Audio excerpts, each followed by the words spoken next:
Hello friends, ഇന്ന് ഞാനൊരു പുതിയ വീഡിയോ ആയിട്ടാണ് വന്നിരിക്കുന്നത്. എങ്ങനെ നമുക്ക് പെട്ടെന്ന് ഒരു മീൻ കറി ഉണ്ടാക്കാം. അതിന് എനിക്ക് കിട്ടിയിരിക്കുന്നത് കുറച്ച് അയിലക്കുഞ്ഞാണ്, പിന്നെ പച്ചമുളക്, ഇഞ്ചി, കറിവേപ്പില എന്നതും, പിന്നെ തേങ്ങ അരച്ചതും, മുളകും മഞ്ഞൾപ്പൊടി ഇട്ട് അരച്ചത്. ഒരു ചട്ടി എടുത്ത് എണ്ണ ഒഴിച്ച് കടുക് പൊട്ടിച്ച് അതിലേക്ക് ഇഞ്ചി, പച്ചമുളക്, കറിവേപ്പില എല്ലാം ഇട്ട് നന്നായിട്ട് ചുവന്നുള്ളിയായിട്ട് എടുത്തിരിക്കുന്നത് അതെല്ലാം കൂടി ഇട്ട് നന്നായിട്ട് വാട്ടിയെടുക്കണം.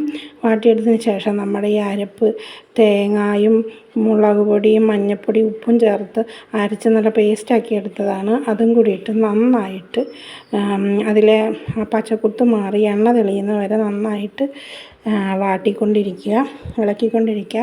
എന്നിട്ട് ഒരു 1.5 ഗ്ലാസ് വെള്ളം അതിലോട്ട് ഒഴിക്കുക. എന്നിട്ട് നല്ലപോലെ ഇളക്കിക്കൊണ്ടിരിക്കണം. എന്നിട്ട് നന്നായിട്ട് എല്ലായിടത്തും എത്തിയ ശേഷം ഒരു 3 കുടംപുളിയുണ്ട്, അതും കൂടി ചേർത്ത് നന്നായിട്ട് ഇളക്കണം. എന്നിട്ട് തിള വന്നതിന് ശേഷം നമ്മുടെ അയില ഞാൻ വെട്ടി വൃത്തിയാക്കി വെച്ചിരിക്കുന്നതാണ്. കണ്ടിക്കാനായിട്ടും മറ്റുമില്ല, അത്രയും ചെറിയ കുഞ്ഞയിലയായിരുന്നു. അതുകൊണ്ട് ഞാൻ അതേപടി തന്നെ അതിലോട്ട് എല്ലാം ഇട്ടതിന് ശേഷം അടച്ചു വെച്ച് ഒരു 15 മിനിറ്റ് വേവിക്കുക. ഫ്ലെയിം കുറച്ച് വെച്ച് വേണം വേവിക്കാൻ. 15 മിനിറ്റ് കഴിയുമ്പോൾ ഇതിങ്ങനെ എണ്ണയൊക്കെ തെളിഞ്ഞ് സൈഡിലോട്ടൊക്കെ എണ്ണയൊക്കെ തെളിഞ്ഞ് കിട്ടും. ആവശ്യത്തിന് ഉപ്പ് നോക്കിയിട്ട് ഉപ്പ് കുറവാണ്, പുളി കുറവാണ്, പുളിയും ചേർത്ത് കൊടുക്കേണ്ടതാണ്. ഇതാണ് സിമ്പിളായിട്ട് പെട്ടെന്ന് ചെയ്യാവുന്ന മീൻകറി.